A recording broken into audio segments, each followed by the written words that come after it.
What is going on, everybody? How are you doing today? My name is Jason, joined by Mike, Justin, and Matt. What's up? How's it going, everybody? I use StreamYards where it just takes it away and then we're there. Yeah. It almost looped on you. Stop it. Almost did it again. Oh man, hey, run it back. I'm digging that bass groove. Me too. Yeah, honestly, I was feeling it. it. Here we go. 30 seconds. Here's an hour of us watching the clip we made. Yeah, on repeat. And then at the end we Justin. can run the credits that we made. It'll be fine. Yes. Everyone wants to see this. That's the whole show, guys. We'll talk to you later. Bye. How's everybody doing? I am doing. I've been better. There's some family stuff going on right now, but like before that, I was doing okay. This Oh, you week can't has do, been a man. rough week for a lot of folks. I think, there's something about this week. Yeah, I mean, like the fucking hurricane. like Yeah. the world has decided to say F everybody. So Yep. Family stuff. I'm full. I was mentioning I'm full of Pfizer right now, so I'm just like, I need to. Yes. I need to go. I need to get there too. Everyone else in my house has already gotten vaccinated, so I'm just like, well, I'm good then. Herd immunity. That's how But, this works. Yeah. But I know I do need to go get my shots. I am looking forward to watching this new Apartment 7A. Has anybody Well, I know Max hasn't seen it, but Mike, have you watched Apartment 7A? I have no idea what this is. This is my It is. I think it's technically a prequel to Rosemary's Baby, but it's got what is her name? It's got the actress from Ozark, the young one. She is such a good actress. Oh, she was great in Ozark. She played that real life person too recently, and I'm blanking on that name as well. Damn it! But she is. I that's the only reason I want to see it is because she's a good actress. Like what is your camera attached to? I'm so sorry. me, I'm on a very wobbly table. Okay, yeah, we're I'm getting a trying lot my of best. wobble. I'm like, yeah, no. All right, sorry. No, what platform is it on? A platform or is it on? Paramount Plus. Oh, okay. I'll see it eventually. I'm sure. Well, we around gotta- to that. It's I just one gotta- platform I don't have. So yeah. No, I get it. That's fair. I got a surprise message in our podcast chat from Mike, who said he liked the first episode of the Penguin. So I immediately dropped everything else I was watching and checked it out too. Because when Mike says he likes a superhero thing, I'm definitely going straight for it, and it is freaking a good show. Well, in its defense, it's not a superhero thing necessarily. It's very much like, it's in the world of the Batman, but nothing too fantastical's happened aside from just Colin Farrell as the Penguin. So Right.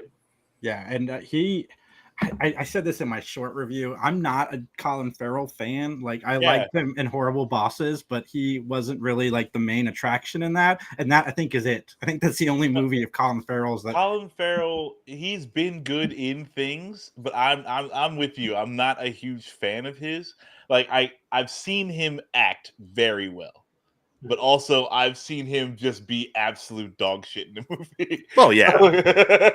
I mean, like, yeah, it's a mixed bag. I'm not a Colin Farrell fan. I did enjoy his performance in the Batman movie, and I'm glad that that the show is good. I haven't watched any of it yet. My HBO Max situation is a little up in the air right now.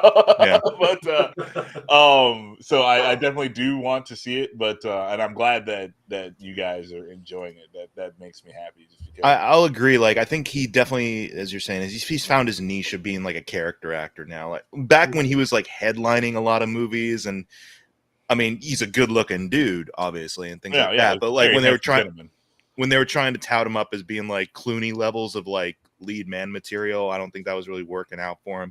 I think he's really found his niche in doing like smaller kind of pictures where he's the lead, like Banshees of Inisherin or In Bruges. In Bruges was so good. Or here where it's like, he's mainly a side character in the Batman movie, but he's like a memorable side character. And here he can be a memorable lead, but not a glamorous lead. Because and I mean, it's actually interesting. Like him, the TV shows about him, like he's actually getting more screen time than Batman.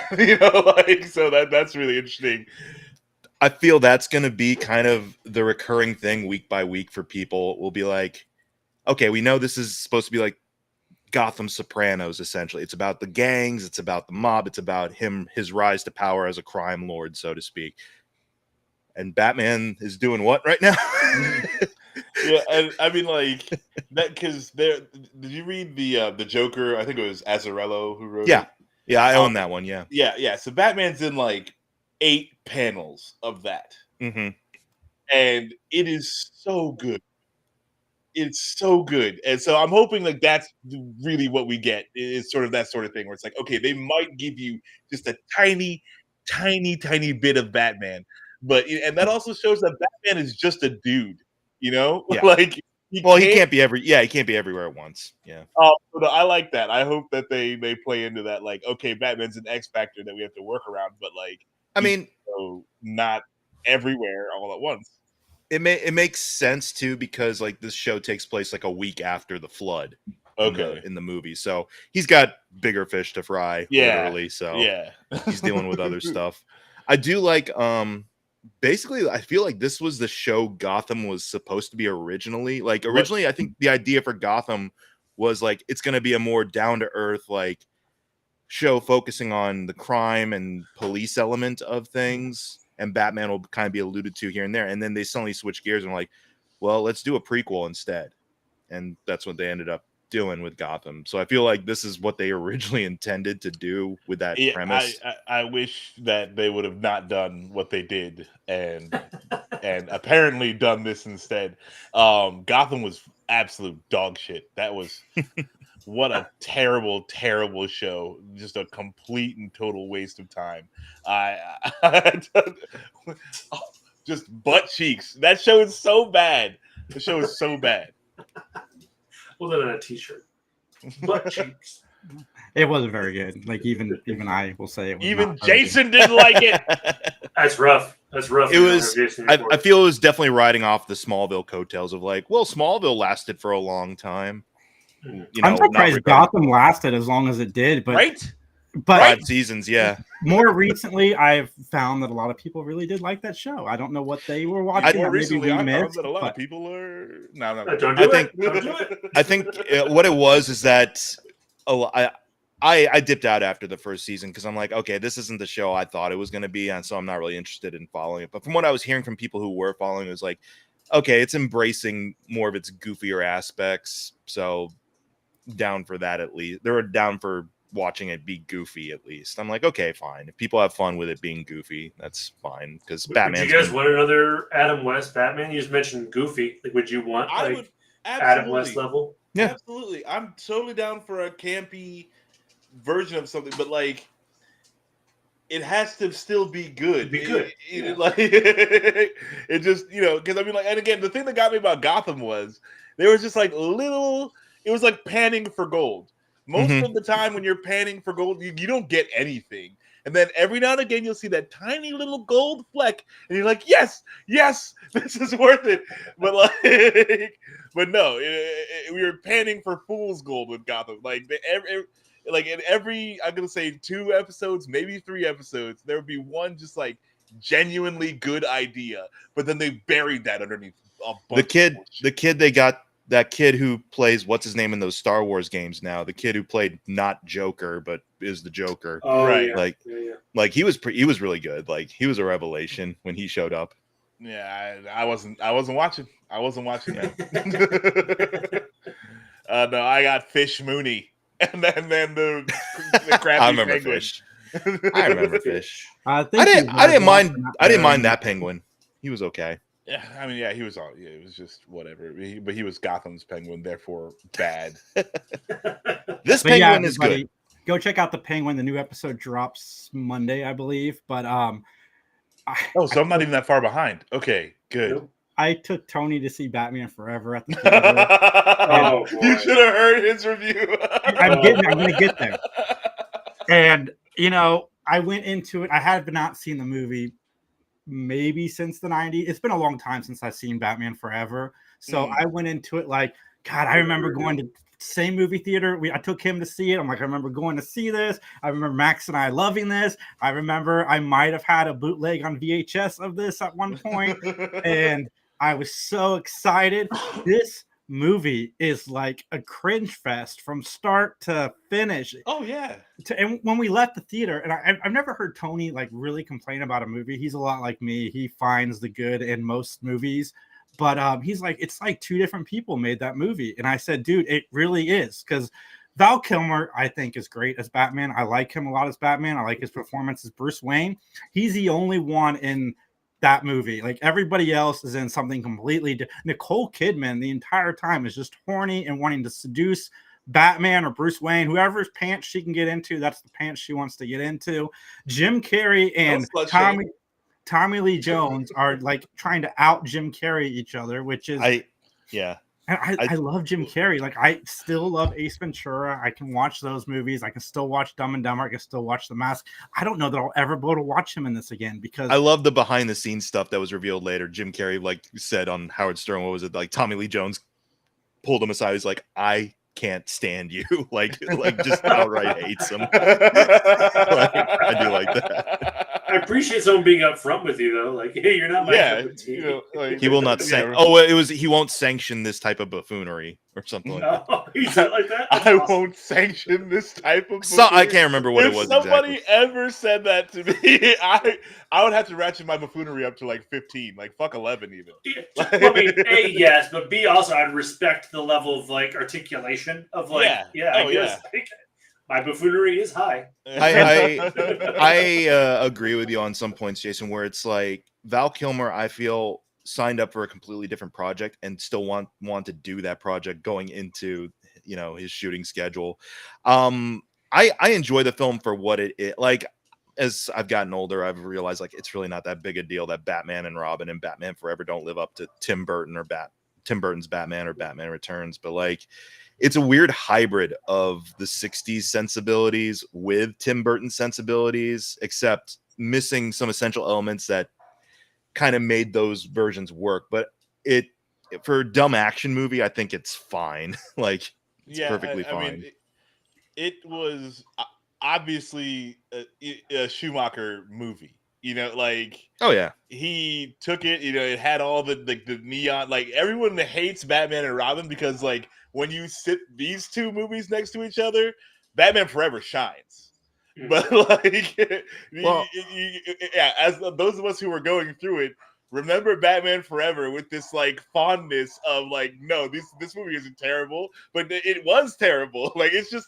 We were from it's all relative. It's interesting because both cases, it's like, you know, Tim Burton's first Batman movie. That was a nice middle ground of his visual and directing aesthetic mixed in with what the studio wanted.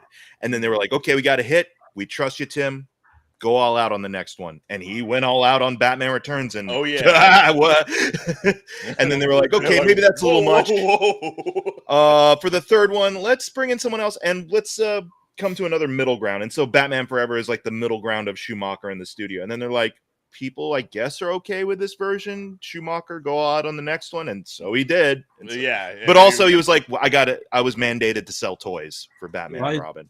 It's funny because according to, and I guess it's out there, like I think Kevin Smith screened it recently.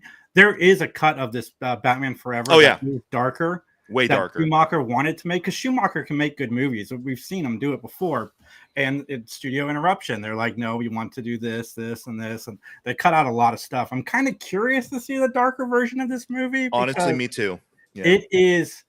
I don't know how they get darker with the silliness of the two villains. Like, it's hard to imagine like Jim Carrey, like in what we've seen from Batman Forever, to do anything dark. You know, he's such an explosion of energy, and from what I recall, it has a lot more to do with like some darker psychological elements, because there's the whole subplot about Batman wrestling with the dual identity thing. Mm-hmm. And so I think there's that scene where like he is like in a dream sequence and there's a gigantic bat, like a practical effects bat that wings, and like, I remember that. Yeah, except it's supposed to be like him there being embraced by this giant bat. Mm-hmm. And so that's supposed to be there. I think there's a scene where Harvey Dent escapes from Arkham Asylum, and there's like someone hanging in the rafters, and he's like, he has scrawled on the wall in blood, like Batman's got to die or something like that. So like it does get a little bit darker from what I've heard, but probably not that dark. I'd say Schumacher's darkest movie I've seen of his anyways is 8mm. I saw that like last month, and I'm just like, this is extremely twisted. Yeah, Nicolas Cage. Yeah. It's like really twisted. I don't think I've seen that one. But because it's like about a snuff film, right? Yeah. Like, yeah. See, I think if Tommy Lee Jones's performance had been a bit more grounded and he'd played more of a straight person against Jim Carrey, I would have felt maybe less of that cringe factor. But it's just the two of them, because that's not who I see. I mean, technically, neither one of those villains are supposed to be like that. But Billy D. Williams was supposed to be there.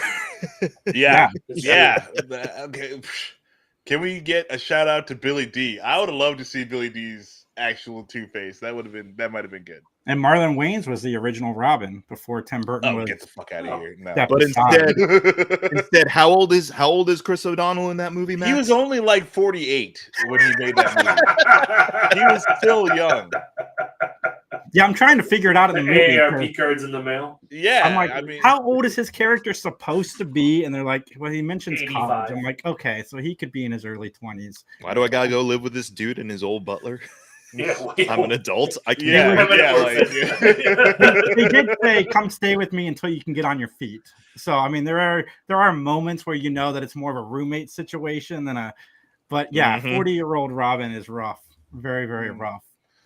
Yeah, they should have gotten fucking Tobey Maguire to do it. Chris O'Donnell. I think he was only fucking 32 at the time. Chris O'Donnell happens upon this podcast when he's like, "You motherfuckers, I was like 20." You're still too old, bro. I'm sorry. No, it's loved you, Sensible Woman. Yeah, right. Yeah, no, but like they're trying to figure out how to do the Robin character. It's like, well, we can't obviously get a 12-year-old boy to do it. So like this is the next best thing, but at that point, like you gotta just have him had been Robin for a while, you know, like, or even go Nightwing. Maybe this is the vaccine talking, but I'm having a quick flat. Did any of y'all read Wizard magazine back in the day? Yes. They used to do that thing where it's like, okay, it was basically fan casting. It was like, here's what we would want. Now that Batman and Robin is done, here's what we would want for a Batman movie. And they had some solid picks, like Alec Baldwin at the time as Batman and Bruce Wayne. I'm like, okay, I can see that. Willem Dafoe as the Joker, even though, you know, it's like, yeah, absolutely. And then it was like Frankie Muniz as Dick Grayson Robin. Because Malcolm in the Middle was a thing. Yeah. Oh my god. That might have worked. That might have been it, but like I would need Frankie Muniz to like go through full like gymnast training. Like he should actually be like cut for a 12-year-old, you know, like that might have worked. The fan fiction of the Wolverine for the newest movie where Harry Potter was Daniel Radcliffe was supposed to be Wolverine, or that reminds me of that. Maybe craziness. Yeah, but Last of Us season 2 trailer dropped. I've got it pulled up. Let's check it out as a team. Yay! I checked it out, team. But I want to do it with you guys because it's more fun. Can you do that voice the whole time, Max? I sure can. I want to start one. Hey, Catherine. I'm curious to see her in a deadly serious role. Yeah. Absolutely. Wow, there. Let's try something different. I can't wait to see this relationship thrive. Brave enough to say it out loud. I'm really looking forward to the casting of Caitlin Dever. She's such a good actress. Say the thing you're afraid to say. Say it out loud, no matter what it is, no matter how bad. Understand. I'm so excited. Like, it didn't even seem like a year went by, but it's been 2 since the show came out. It's been 2 years. Oh boy. Yeah. Well, I mean, it will have been 2 years when the new season. By the time it comes out, yeah. Intense, yeah. Yeah, it looks like we're gonna get that quality we expected from the first season. Yeah, they didn't have to really mess it up for it to not be good based on the first season. I mean, they took the time. Hey, Jeffrey. Yeah, I like that guy. I like Very Jeffrey Wright. important.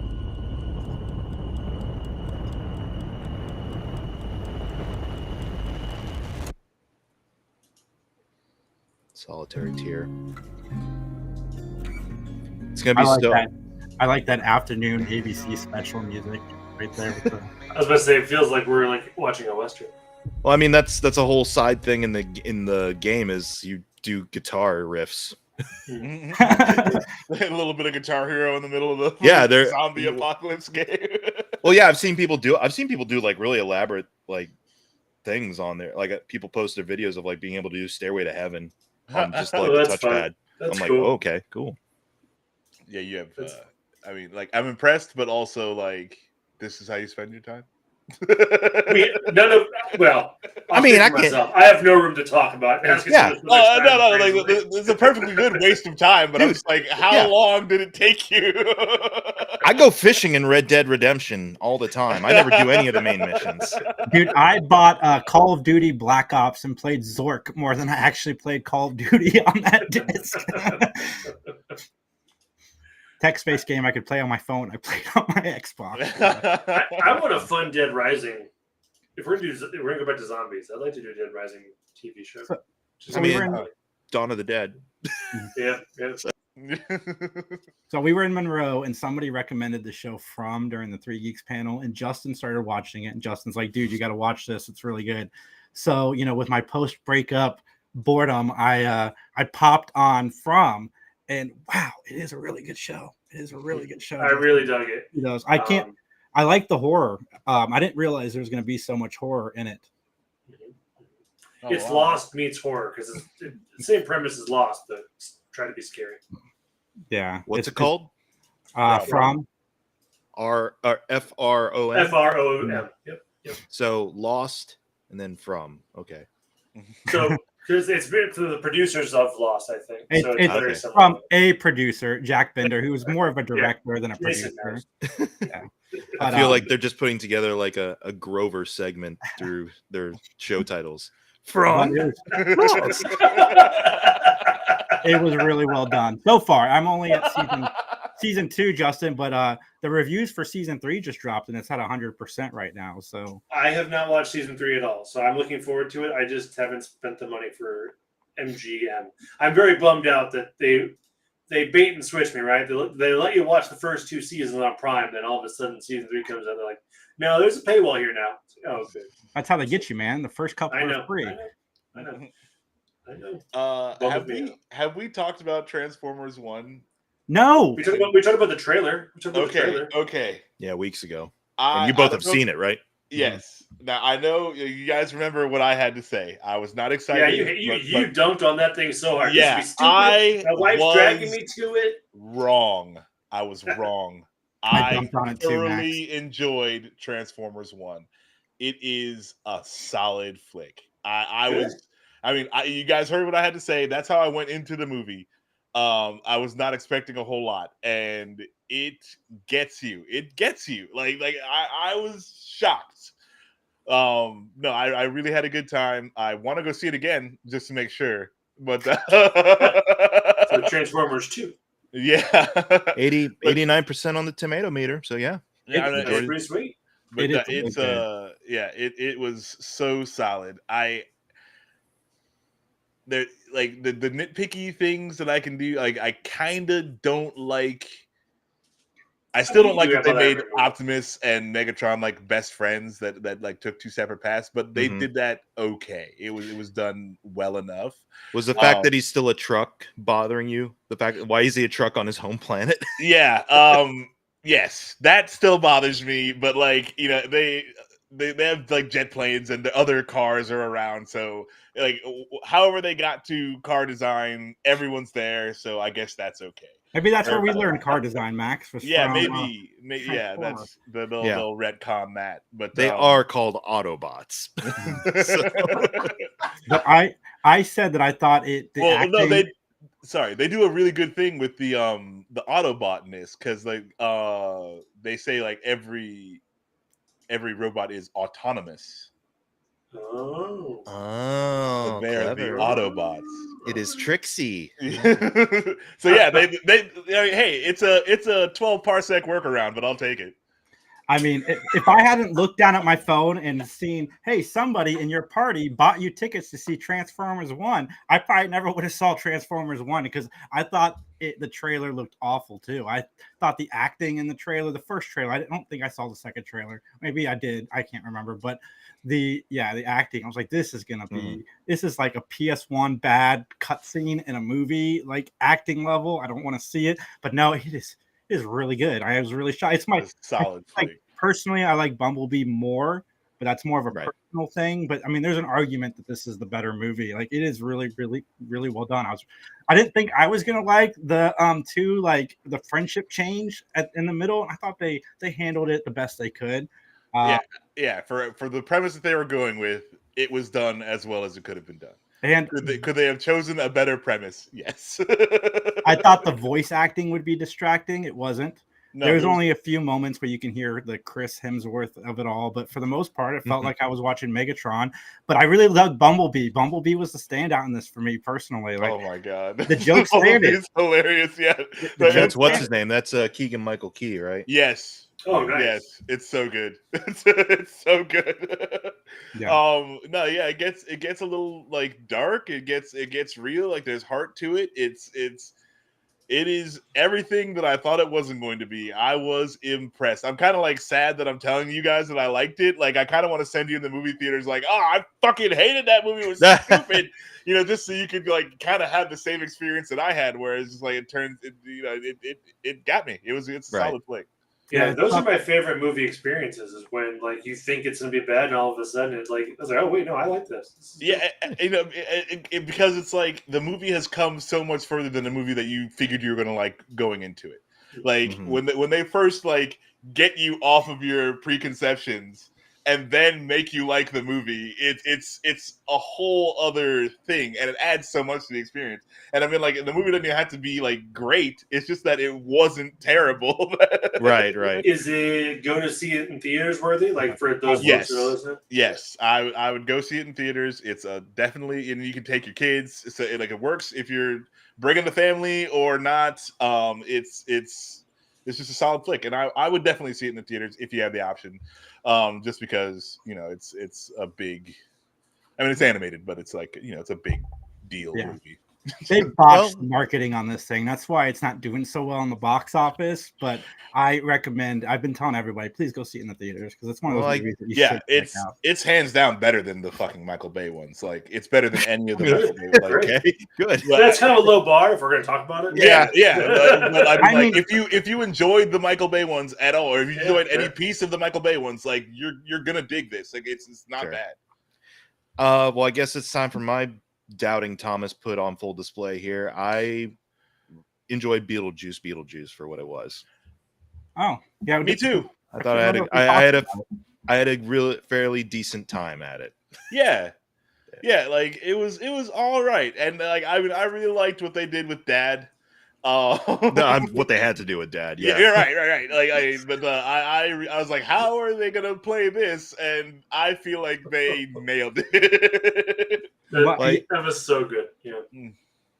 The my only critique of this movie, we don't need to rehash Ghostbusters Afterlife again, but it did suffer from that a little bit, because there's elements in this story that don't need to be there. Like, there's a whole character, two of them technically, that serve no purpose to the plot. Like, even when the big spoiler alert, even when the big confrontation happens, it's over in split seconds, which there's a part of me that kind of enjoyed that. Like, we didn't get that big thing at the end, and then a part of me is like, why did we even have this character? Was it just so we could see Danny DeVito? But the movie is still fun. Like, even that character, the story elements are fun. but there's no reason for that character to have been there. Maybe if they just left that character in the background and kept her around for a sequel, because there's no way they're not going to make Beetlejuice now. Like that's I mean, Tim said it took me 30 some years to get around to a sequel. How long do you really think I got it in me for another one? It's all right to be dead. Wait till the dump trucks. Well, I mean, hey, I don't know if they broke it. Did the damn bank open with this Beetlejuice? You know, like, are the ideas just flowing? Is the interest? Is the money right? Like, the money is definitely right. It's making all of the money. I mean, I don't mind spoiling some stuff here. Yeah, as much as I love Monica Bellucci, that character was totally unnecessary. Like, her whole role is to show up and ask where Beetlejuice is for 90% of the movie, and then her whole struggle is resolved pretty easily. Ghost Kid, I didn't need. Piranha Dad, we didn't need. I would have much rather preferred like Winona and Jenna. Yeah, I thought it'd be like a one sentence, like he died. Yeah, I would have much rather preferred like Winona and Jenna figure out their stuff like naturally without having Piranha Dad intervention. Yeah, that was there. Yeah. Oh man, that our spoiler banner has gotten. Oh, it's so small. It's diminished. Spoiler alert. Doesn't even say alert anymore. I mean, the movie's been out for a couple weeks, so, and I'm being vague enough. It's like you don't. But I love Catherine, Winona, and Jenna together. Like I just love those three together. They felt like a real dysfunctional family unit. Catherine O'Hara really like shined in this movie. I don't want to take away from Michael Keaton, but she was definitely up there with him as the shining light. And this is two movies in one. Like, I kind of wish that they had saved Monica and kind of just let that character be doing her thing, and then maybe just left it open, go into another movie, and just let the movie be, her trying to get her daughter back. What's that? I did like the origin, the flashback, because that was in Mark. It was very Bergman. I was like, I like that. It was Danny DeVito was fun. Yeah, Danny DeVito was good, and I would have liked if they could have had him around for the next movie. That would have been great too. But no, I really he was undead. He probably can come back maybe. I mean, he's dead now. He's spoilers, but no one's ever really dead in these movies. Even if you're dead in real life, they find a way to bring it back. I think that the family stuff is really what pulls this movie along. Like it really carries a lot of the weight of the movie. Like those three together, Winona, Catherine, and oh god, what's her name? Jenna. They do really good, and it's like they are all, they all have their issues, and there's nothing stupid. There's no one acting dumb for a dumb reason, and I really enjoyed that. Like all of their motivations, all the things are you're just like, okay, if I were this person in this situation, like I could see this like I could see going to this, I could see doing that, and that is what I really like. There's no like why moment, Right. The what I really was exhausting to me, but other than that, it was fun. Like I know that was the point of his character, but he was exhausting. Who Justin Theroux? Yeah, I think so. I didn't mind him that much. I mean, I'm not like I wasn't a fan. He's there to serve the role that Delia and the dad and Otho had in the original, which is to kind of exploit the circumstances a little bit. Right. I really thought Catherine was like one of the big star of this whole thing, because, like, she took that character who in the first one is eccentric and a bit of a pill, and really tempered her well. Like, it wasn't just she's at 11 the way she was back then, like actually, but also it's like but it's years later, it's like, okay, it kind of reminded me too of the of Willy Wonka, the Chalamet Willy Wonka. I could see becoming the Gene Wilder Willy Wonka.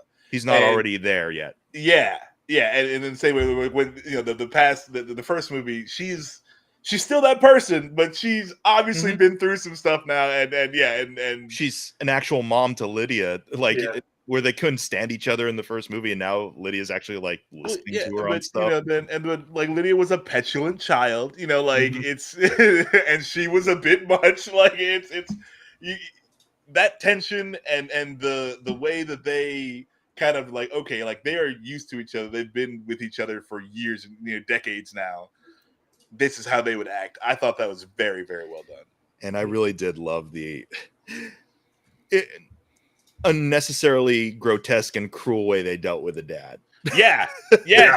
I mean, rightly so, because fuck that guy. Right, But- right. And you're like, what could they do to him? Oh my god, I love that. That but was also, so good. like, they still keep the character around, who's a Because the wholesome character person. wasn't thoroughly there's nothing wrong detestable with like it. the actor is. Right. It's like, and yeah. so I feel like, they gave him a good, it was a satisfying death, and they kept him going on, which I really enjoyed. I thought that was it was pretty fun. It was a more than satisfying death. Like that was just one of those things that you don't think you need to see until you see it and you love it. And then just how they just kept doubling down on it with every time he popped up. yeah. I like William Dafoe a lot too. Willem Dafoe was great. Yeah. William Dafoe. Now you're doing it with William Dafoe. What did I do? His name is Willem. Willem. Oh, well then I've always been wrong. Sorry. I mean, okay, here I finally decided to look it up out of curiosity because we've been doing this for years now. His legal name is William, but he goes. But his professional credentials are Willem. 30-ish years of my life, Willem. I am so sorry. From this point forward, I'll try to do better. I didn't know. Oh man, no, that's too good. Yeah, I did like his character a lot. Yeah, I liked Willem Dafoe too. There we go. Yeah. No, I got it now. Jason's like, I got it this time. I'm sorry. Okay. It's not me. It's not me. I can't read. When you said it's Willem, I'm like, wait a second, did I talk? And then I realized, like, my week hasn't been that bad that I can't remember talking.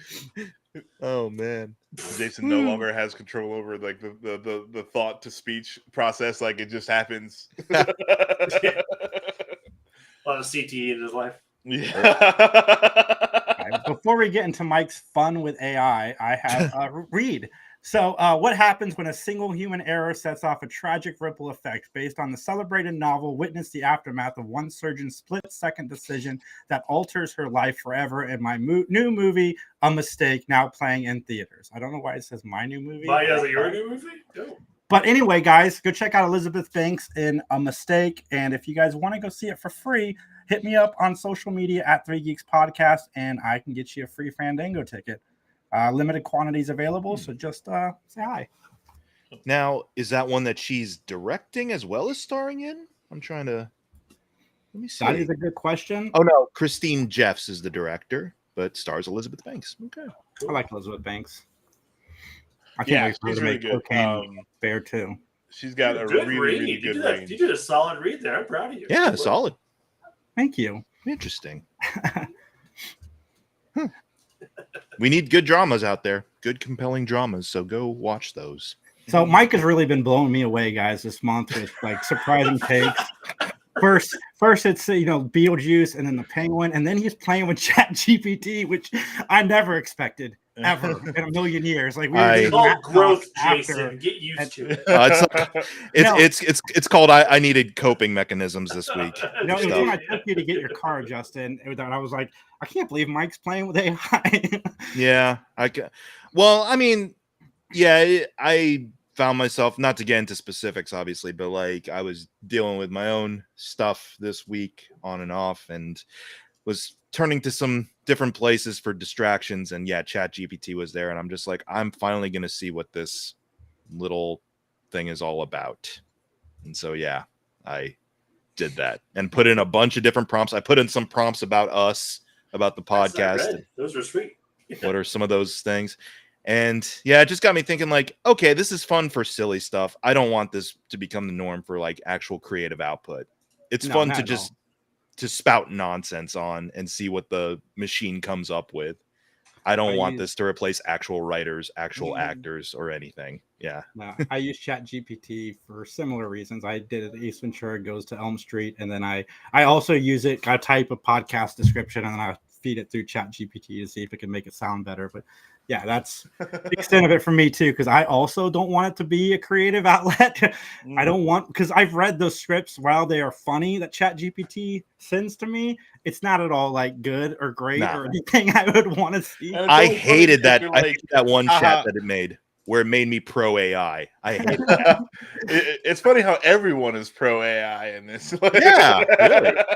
Well, no, I tried to break its brain a little, which is impossible. I was just like, okay, seriously self-assess yourself on your role in the creative process or something. And it's like, I think my role is very much like that. I'm like, But it did give me some jewels. Did you want me to do my little read through of what I came up with here? I would love you to. That'd be fantastic. All right. Since Transformers 1 was on the menu, you guys got me thinking, because a couple days ago, here's the prompt. Write a scene of Optimus Prime describing his current acid trip to Bumblebee. That's what I gave it. So here we go. The title is A Glimpse Beyond. I know. I can't believe I'm doing this too, dog. Setting, a serene clearing in an alien forest, vibrant colors swirling in the air as strange luminescent plants pulse with life. Optimus Prime stands tall, his metal frame shimmering with hues of blue and green. Already this thing's kind of wrong because it's supposed to be blue and red, right? Right, yeah. Bumblebee buzzes nearby, a mix of curiosity and concern in his bright yellow frame. And here's my best Peter Cullen impression. Optimus Prime gazing into the distance, his voice deep and contemplative. Bumblebee, I find myself in a state beyond comprehension. The colors, they resonate with a frequency I have never perceived before. Bumblebee, tilting his head, a series of beeps and whistles expressing concern. Optimus Prime, his optics glimmering with wonder. It is as if the very essence of the universe has unfolded before me. Each hue vibrates, telling stories that transcend our understanding. Bumblebee, buzzing closer, trying to understand, emitting a series of curious beeps. Optimus Prime. Curious beep. Optimus Prime, the trees, they whisper ancient secrets. Their roots stretch deep into the earth, connecting us all. I could feel their energy intertwining with my own. Already, this is kind of departed a lot because we're talking about nature, and they're on Cybertron, I think, which is all machine, right? Yeah. Yes. All right. Yeah. Bumblebee, processing the information, sending a few reassuring beeps. The only thing I would say is that maybe the acid is making him perceive trees. Oh, there we go. Yeah. Okay, there we go. Prime, in the computer. Prime, smiling softly, his voice taking on a more poetic tone. Time itself seems to ebb and flow. I see echoes of battles past, but they're woven with threads of hope and unity. It is beautiful, Bumblebee. Bumblebee, waving his arms as if to say, what does it mean? Prime. Like Alpha. I like how they just went Zordon. with movie. Bumblebee. They're like, you know what? Like, Bumblebee can't talk. Yeah, they just went with the movie version where it's like, oh, no, this character who actually has had some things to say before. Nah, he just beeps and whistles. Yeah. Prime, pausing to reflect, his tone growing serious. Perhaps it means that even in our darkest moments, there is potential for light. Every choice we make, every spark we nurture, spark, there we go, ripples through the cosmos. Bumblebee, nodding, making a series of excited chirps. So we move past beeps. We're at the chirps. Prime, his gaze returning to the sky, filled with swirling stars. Look at the stars, my friend. They pulse like the beat of our hearts, a reminder that we are never truly alone. Bumblebee, buzzing excitedly as if to say, we'll always be together.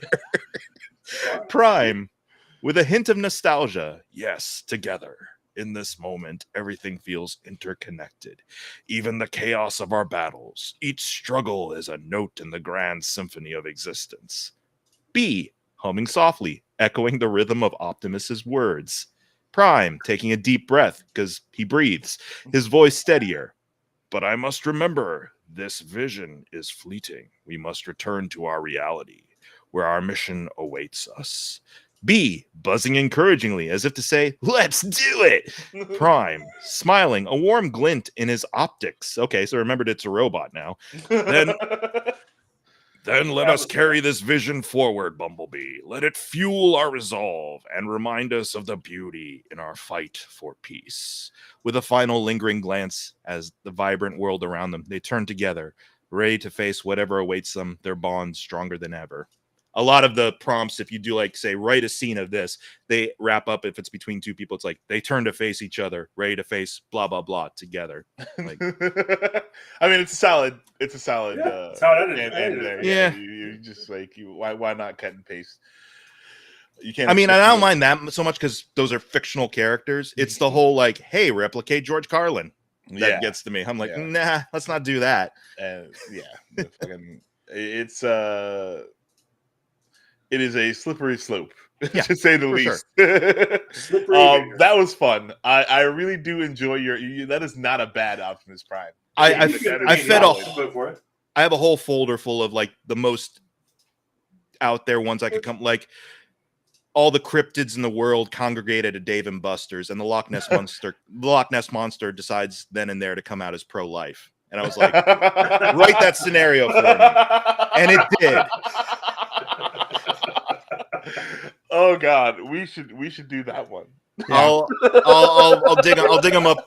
Tell you what, well, maybe we'll have a segment every once in a while. AI corner with Mike. We'll do some, Sure. Can you get like a pipe? do you have like a fake fireplace? I gotta spruce it up like master. It? Oh, can you give like a bonfire? You want me to do a video, Masterpiece Theater style? Yeah. Okay. Oh my God. Let's see what I can manage. My goodness. I don't endorse this for actual, like, aside from you actually like performing it, maybe like what I did. Yeah. If we perform it, I think that's one thing because we're putting our organic effort into something. But and also it's like, but it's just at the end of the day, like this with us is a dumb joke. Yeah, this is silly. Yeah. Right. And it's not like we're trying to make any money off of it. I'm not selling that script to Paramount. Yes. Yes. Like those are the things where like, this is not, it's not, you should not be making a living off of this. Right. Like if you want to do some fun, stupid crap, like, absolutely. Like, and then obviously this is good for it, but like on the other side of it too, the more I input silly stuff into it, the more it learns. That's it's learning. Yeah, that's the drawback. Goodness. But no, that was good. I enjoyed that. It was a lot of fun. Everybody tune into Matt Talk tomorrow. We are doing the pilot of the new show, the new series, which is actually really fucking good. And Justin and John are coming over tomorrow to check it out with me. And I can't wait to watch it with them. Restream has a second camera option, so we're going to test that out, being in the same room with each other, see how that works. Okay. But I can't wait to talk to these guys about it because it was really good. I can't. The entire Matlock fan community has been shitting on this reboot like for months, and then they watched it, and because there's a twist at the end that's actually handled very, very well, and you kind of find out why the show is called that. And it is really well done. And the group, which is going nuts, like they all loved it. And it's like, see, guys, like sometimes you just got to let a thing come out and see what it is and what it's about. And Kathy Bates to a freaking essentially a CBS procedural show. She's bringing that Oscar caliber acting, which is especially in the twist at the end. Like Kathy Bates in anything. Yeah. Okay. I mean, like if Kathy Bates is breaking legs. I'm lightweight down already. Like, say less, right? Like I love her. Yeah, I love her. Awesome. This is her final role, so let's keep it on the air, everybody. Oh, what? Really? Yep. She was already pretty much out before she read the script, and she liked the script so much that she decided to stick around. But she said, however long the show goes, and then she's done. I did not know that she wanted to retire. That is that's news to me. We forgot to mention what's her name? Dame Maggie Smith passed away. Yeah, rest in peace. Rest in peace, but but Kathy Bates still kicking ass. Still I'm not long. just wants to rest on her laurels. I mean, well, Kathy Bates is still alive though. I mean, she's earned retirement. Like she put in the work. Yeah. No, Jesus, you know, and if you're saying it's good, I like that. I don't want like another Sean Connery situation where your last movie was fucking League of Extraordinary Gentlemen, and like it was so bad that you decided not to act. Technically, that wasn't his last movie. Oh. His last movie was like a 3D animated Scottish film called Sir Billy. Ah. There are trailers for this out there somewhere. Sir Billy. Yeah. I'm gonna look at See, this. I knew I was gonna like this show. It's already got me with the premise, but I can't believe how much I actually like the show. Like it was good. Again, you think it's one thing, and then something happens at the end, and you find out the show is gonna be about something completely different. And it's like, yeah, I'm in on this. Kathy Bates, like, let's go. But I'll get more into it with John tomorrow. So guys, go check out Matt Talk. Follow us at 3 Geeks Podcast. Remember, you can win a free Fandango ticket. Just message me, and we will talk to you guys very, very soon. Recycle your droids. Yes. Hey, we're down there now. Oh yeah, I gotta fix that. Hate it when you mute me. I didn't mute you. We're not muted now. I know. That's what I'm saying. We're all unmuted.